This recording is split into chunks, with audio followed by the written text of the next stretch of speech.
But let me start by greeting all of you. And I start by my daughter, Aya, Special Envoy, the African Union Special Envoy on Youth. I also greet my brother, Dr. Ahmad, Deputy Director. I was just hearing his voice giving his remarks. And I would like to commend you for your initiative, because the Africa Youth Front on COVID-19 is a very important initiative. And I commend you for that.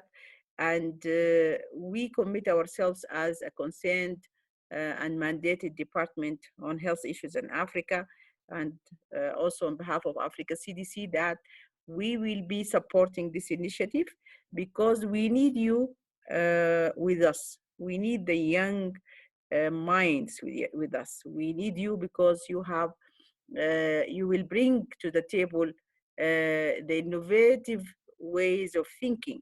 You will bring to the table your knowledge of technology. You will bring to the table also your ability to connect easily and fast with all young people in Africa.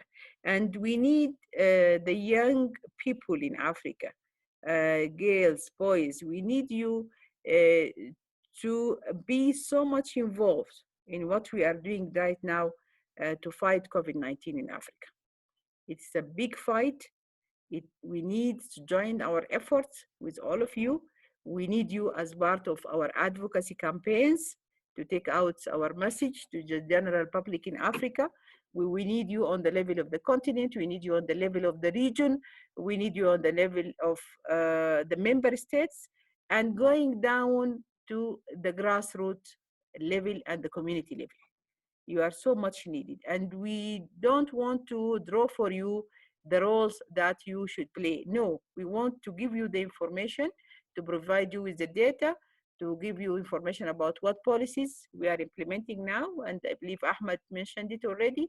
We are implementing the joint continental strategy on COVID-19, and the information, we give the information about what mechanisms we are using. And then we would like also only to ask you, just align whatever you are doing, whatever ideas you are generating, align it with our joint continental strategy.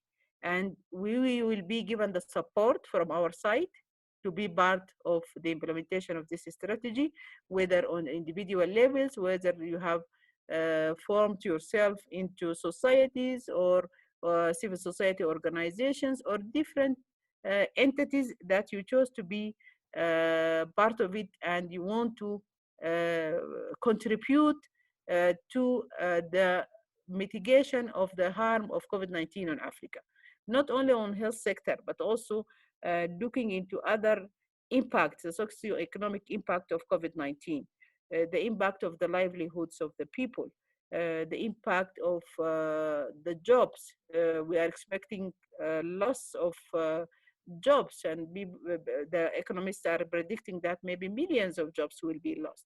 So what is the impact of this? How many Africans they will fall? How many families they will fall in the poverty zones? So there is risk, and we need the efforts of the young, active Africans to join their efforts with our efforts of the African Union Commission.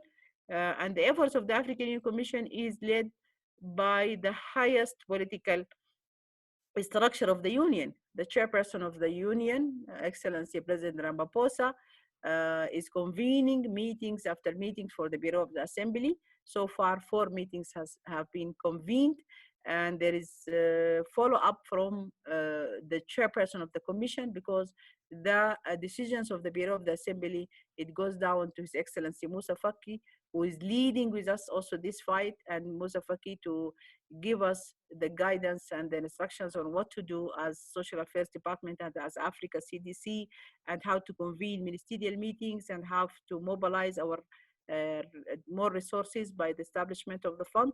So all this information, we will share it with you, but I can assure you that there is a political will behind what we are doing.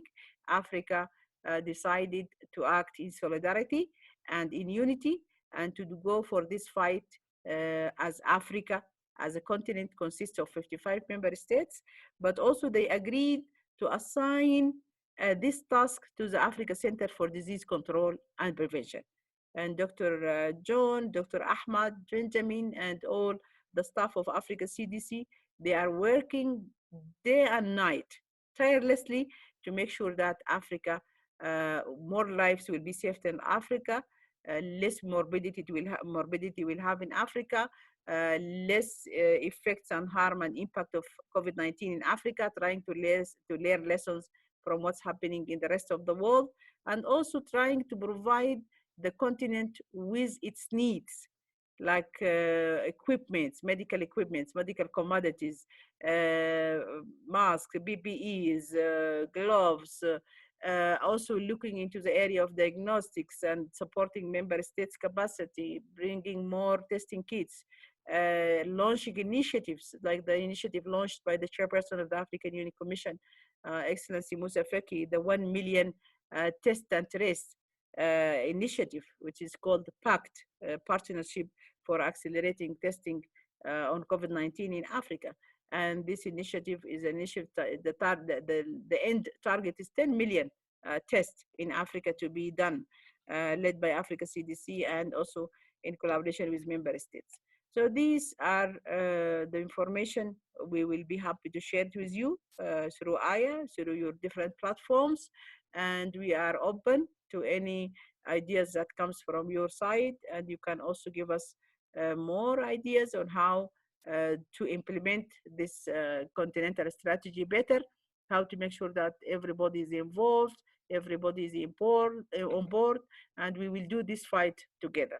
If we have you on our side, I believe we will have better results. I believe we will have less infections in the continent. And if we have less infections in the continent, we will have less deaths and less of morbidity.